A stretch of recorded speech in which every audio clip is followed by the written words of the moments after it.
આવતીકાલે વિશ્વ મહિલા દિવસના ઉપલક્ષમાં વોર્ડ નંબર 13ના નગરસેવક દ્વારા મહિલા માટે કેમ્પનું આયોજન કરવામાં આવ્યું હતું। 8 માર્ચ એટલે કે વિશ્વ મહિલા દિન તરીકે ઉજવવામાં આવે છે, ત્યારે વોર્ડ નંબર 13ના નગરસેવક જ્યોતિબેન પટેલ દ્વારા વોર્ડમાં આવતા ગંગા સ્વરૂપબેન તેમજ મહિલાઓ માટે કેમ્પનું આયોજન કરવામાં આવ્યું હતું, જેમાં મોટી સંખ્યામાં મહિલાઓએ ભાગ લીધો હતો। પહેલાં તો હું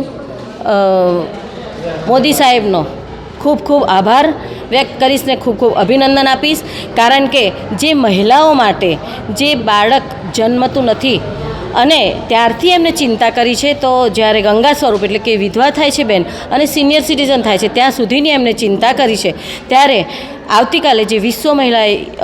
દિન છે ત્યારે હું જરૂર બધાને આપણી મહિલાઓને હું જરૂર અભિનંદન અને શુભેચ્છા પાઠવું છું મારા તરફથી, અને એ લોકોને કંઈક આપણે યોગદાન કરી શકીએ એના માટે જ્યારે મોદી સાહેબે આટલી બધી યોજનાઓ આપી છે, ત્યારે એક એવી યોજના છે ગંગા સ્વરૂપ કે જ્યારે એમના પતિનું અવસાન થાય છે ત્યારે એ નિસહાય ન રહે એના માટેનો આજે જે કેમ્પ રાખવામાં આવ્યો છે ગંગા સ્વરૂપનો, તથા એના માટે જે આવકના દાખલાની પણ જરૂર હોય છે, તો સાથે સાથે એને પણ આવકારી લીધું છે। અને જ્યારે વિશ્વ મહિલા દિવસ આવતીકાલે છે ત્યારે એક એવું કે જે મહિલા જે કંઈક વિશિષ્ટતા છે એમનામાં, તો એમનું આપણે આજે સ્વાગત પણ